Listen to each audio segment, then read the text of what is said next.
ನಮ್ಮ ಕಾಲದಲ್ಲಿ ಭಾವಗೀತೆಗಳನ್ನು ಬರೆಯೋರ ಸಂಖ್ಯೆ ತುಂಬ ಕಡಿಮೆ. ಎಲ್ಲೋ ಅಲ್ಲಿ ಇಲ್ಲಿ ಕೆಲವರು ಉತ್ತರ ಕರ್ನಾಟಕದ ಭಾಗದಿಂದ ಬಂದಿರುವಂಥ ನಮ್ಮ ಕರ್ನಾಟಕ ಸಾಹಿತ್ಯ ಅಕಾಡೆಮಿಯ ಸದಸ್ಯರಾದಂಥ ಮಹದೇವ್ ಬಸರಕೋಡವರು ಅದರಲ್ಲಿ ಮುಖ್ಯವಾದಂಥವರು. ಇವರು ಹಾಡುಗಳು, ಅನೇಕ ಹಾಡುಗಳು, ಇಲ್ಲಿವರೆಗೂ ಒಂದು 10-12 ಹಾಡುಗಳು ಬಂದಿದ್ದಾವೆ. ಬಹುಶಃ ಕನ್ನಡಿಗರು ಅದನ್ನು ಕೇಳಿರ್ತಾರೆ ಅಂತ ಅಂದ್ಕೊಂಡಿದ್ದೀನಿ. ಈ ಕಾಲದೊಳಗಡೆ ಹಾಡುಗಳನ್ನು ಕೇಳುವಂಥವರು, ಸಾಹಿತ್ಯ ಓದೋರು, ಕವಿತೆ ಓದೋರ ಸಂಖ್ಯೆ ಕಡಿಮೆ ಇದೆ ಅಂತ ಅಂದ್ಕೊಂಡಿದ್ದೀವಿ. ಹಾಗೇನಿಲ್ಲ.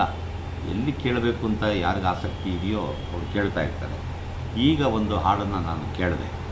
ಈ ಹಾಡು 3 ದಿನದ ಬಾಳಿಗೆ ಕಿಂತೆನೂರು ಏತಕ್ಕೆ ಅಂತೇಳಿ ಭಾಳ ಚೆನ್ನಾಗಿರುವಂಥ ಹಾಡು.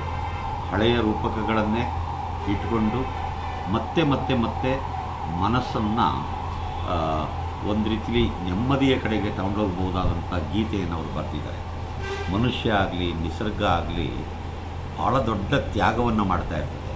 ತಮಗಿರುವ ಅಲ್ಪ ಆಯುಷ್ಯದಲ್ಲಿ, ಅಲ್ಪ ಅವಕಾಶದಲ್ಲೇ ಏನಾದರೂ ಮಹತ್ವವಾದದ್ದನ್ನು ಲೋಕಕ್ಕೆ ಕೊಡಬೇಕು ಅನ್ನುವಂಥ ಆಸೆ ಎಲ್ಲರಿಗೂ ಇರುತ್ತೆ. ನಿಸರ್ಗದ ಅನೇಕ ಚರಾಚರಗಳಿಗೂ ಇರುತ್ತೆ, ಮನುಷ್ಯನಿಗೂ ಇರ್ತದೆ. ಆದರೆ ಕವಿಯಾದವನು ಇದನ್ನು ಇನ್ನೂ ದಟ್ಟವಾಗಿ ಅಭಿವ್ಯಕ್ತ ಮಾಡ್ತಾ ಇರ್ತಾನೆ. ಆ ಕಾರಣಕ್ಕಾಗಿ ನಮ್ಮ ಮಹದೇವ್ ಬಸರಕೋಡು ಬರೆದಿರುವ ಈ ಹಾಡು ಬಹಳ ಮುಖ್ಯ ಅಂತ ಅನಿಸುತ್ತೆ. ಈ ಹಾಡಿಗೆ ಅತ್ಯುತ್ತಮವಾದ ಸಂಗೀತವನ್ನು ರಾಜು ಎಮ್ಮಿಗನೂರು ಮಾಡಿದ್ದಾರೆ. ಕೇಳ್ತಾ ಇದ್ದರೆ ಮತ್ತೆ ಕೇಳಬೇಕು ಅಂತ.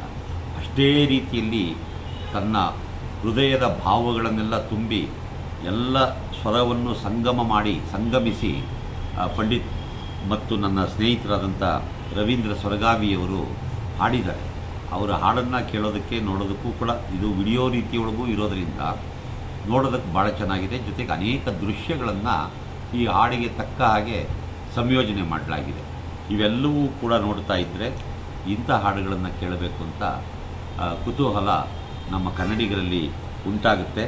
ಮಹದೇವ್ ಬಸರಕೋಡವರಿಗೆ, ರವೀಂದ್ರ ಸೊರಗಾವಿಯವರಿಗೆ, ರಾಜು ಎಮ್ಮಿಗನೂರವರಿಗೆ ನಾನು ಅಭಿನಂದನೆಗಳನ್ನು ಸಲ್ಲಿಸೋದಕ್ಕೆ ಇಷ್ಟಪಡ್ತೀನಿ.